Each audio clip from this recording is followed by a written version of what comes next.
The air was damp with the smell of rain as I stood at the deserted bus stop, my scarf doing little to shield me from the biting wind. It was almost midnight and the usual hustle of the city had faded into an uneasy stillness. A single street lamp flickered above me, casting distorted shadows that danced like specters across the wet pavement. I checked my watch for the third time. The schedule said the last bus was due at 11:47. It was now 12:03. The thought of calling a rideshare crossed my mind, but my phone battery was as dead as the silence around me. Then I heard it, the low rumbling growl of an engine. Headlights cut through the swirling mist as a battered city bus lumbered into view, its paint peeling and windows fogged up from the inside. It screeched to a stop in front of me, the doors hissing open. I hesitated, an inexplicable chill crawling up my spine. But the thought of walking home alone in the dark outweighed my unease. Stepping aboard, I noticed the driver, a wiry man with hollow cheeks and eyes that seemed too dark for his face. He didn't greet me, didn't even glance up, his skeletal hands gripping the steering wheel like it was the only thing tethering him to this world. The interior smelled of mildew and something faintly metallic. I scanned the rows of seats and found them nearly empty, save for a few scattered figures. They sat motionless, their heads bent as though they were asleep, or worse. Choosing a seat midway down the aisle, I tried to shake the unease clinging to me like a second skin. The bus groaned as it pulled away, its headlights carving a narrow path through the fog. I leaned against the window, but the view outside offered no comfort. The familiar streets of my route seemed distorted, the buildings looming at odd angles, their windows like empty sockets in a skull. It wasn't until we passed a corner I didn't recognize that I started to worry.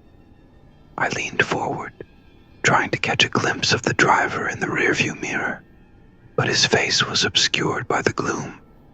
"Excuse me," I called, my voice echoing in the unsettling quiet. "Is this the Route 27 bus?" The driver didn't respond. I shifted in my seat, glancing at the other passengers. None of them reacted. A man in a suit sat 2 rows ahead, his head resting against the window. A woman in a tattered coat clutched a small bag to her chest. Behind me, a child's silhouette wavered in the dim light, their small frame hunched over as if studying something on the floor. "Hey!" I called again, louder this time, but the driver remained silent. The bus accelerated, the engine roaring as it hurtled deeper into the fog. The unease turned into full-blown fear when I noticed the child. They were moving, not like a child squirming in their seat, but as though their joints didn't quite work right, their head tilting unnaturally as they turned to face me. I froze. Their eyes were wrong, too big, too dark. They stared at me with an intensity that made my skin crawl. The child's mouth opened, their lips forming words I couldn't hear over the rumbling bus. I turned away, heart hammering, and clutched the seat in front of me. My breathing quickened, every fiber of my being screaming that something was deeply, terribly wrong. The bus slowed, then stopped. My relief was short-lived when I looked outside. We weren't at a regular stop. The bus had pulled up to a clearing surrounded by thick trees. There was no sidewalk, no road signs, just the skeletal silhouettes of bare branches reaching into the night sky. The doors hissed open. No one moved.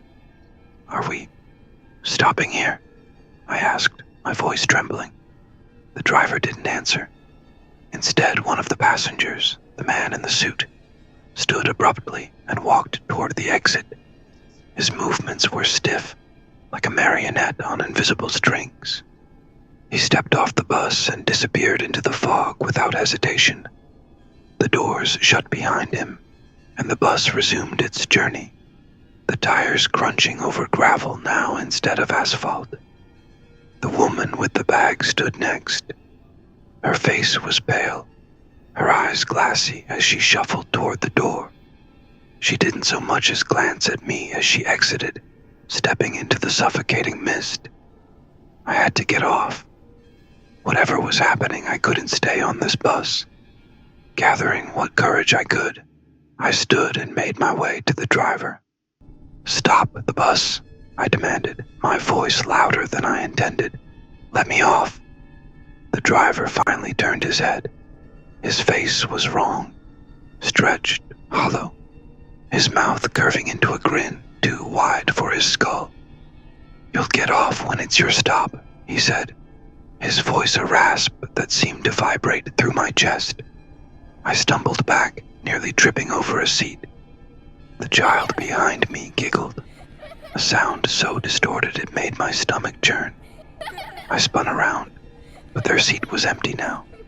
The bus began to rattle, the lights flickering overhead. Shadows darted across the aisle, their forms shifting, indistinct. My reflection in the window stared back at me, its expression twisted in a silent scream.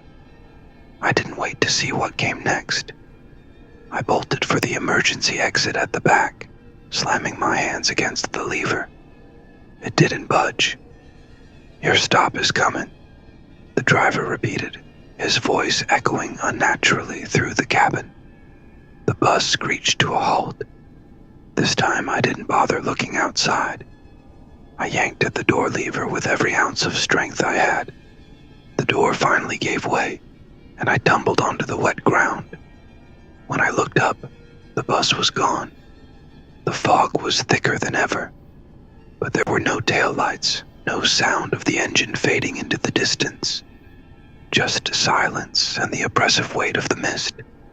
I turned, hoping to find a road, a sign, anything to tell me where I was. But the fog shifted, revealing shapes in the distance. Not trees, not buildings. Figures. Watching. Waiting. I ran,